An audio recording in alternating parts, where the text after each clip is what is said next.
আসসালামু আলাইকুম প্রিয় শিক্ষার্থীবৃন্দ। আজকের ক্লাসে আমরা খুবই গুরুত্বপূর্ণ একটি বিষয় নিয়ে আলোচনা করতে যাচ্ছি, যেটা অনেকেরই সমস্যা হয়ে থাকে এবং কনফিউশন হয়ে থাকে। যে কখন আমরা টি-এইচ-ই দা বা কখন দি বলবো। চলুন তাহলে আজকের এই ক্লাসের মাধ্যমে কখন দা বলবো, কখন দি বলবো সেটা খুব সহজেই শিখে ফেলা যায়। সো আমরা খুবই টেকনিক্যালি মনে রাখবো।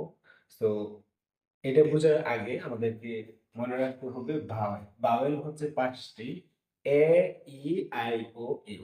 এই ৫ টি হচ্ছে ভাওয়েল। এই ৫ টি ভাওয়েল বাদে যতগুলো লেটার্স আছে সবগুলোকে আমরা একত্রে কনসোনেন্ট বলে থাকি। সো তাদেরকে যদি আমরা সহজে মনে রাখতে পারি তা হচ্ছে সি দ্বারা বোঝাচ্ছে কনসোনেন্ট এবং ভি দ্বারা বোঝাচ্ছে ভাওয়েল।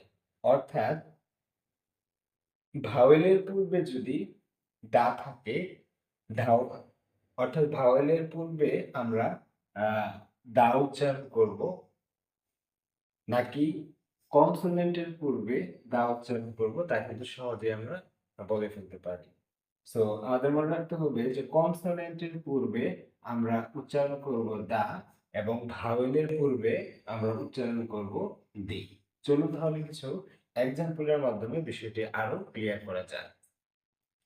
দা বয়, এটা হচ্ছে দা, এটা কি হবে না? দি হবে না। কেন হবে না? কারণ এই বিটা হচ্ছে আমাদের কনসোনেন্ট। অনুরূপভাবে দা গার্ল, কারণ যেটা হচ্ছে কনসোনেন্ট। দা বুক, দা খাল, দা ফ্যান, কারণ এই সবগুলোই হচ্ছে কনসোনেন্ট। অপরদিকে আমরা যদি লক্ষ্য করি অ্যাপল, ইগ, অরেঞ্জ, আমব্রেলা, অনেস্ট, এই ইস্ট উচ্চারণ হয় না। এই সবগুলি হচ্ছে কি? ভাওয়েল।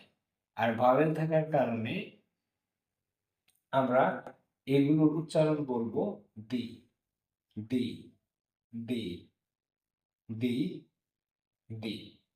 অর্থাৎ দি অ্যাপল, দি ইগ, দি অরেঞ্জ, দি আমব্রেলা, দি অনেস্ট ম্যান।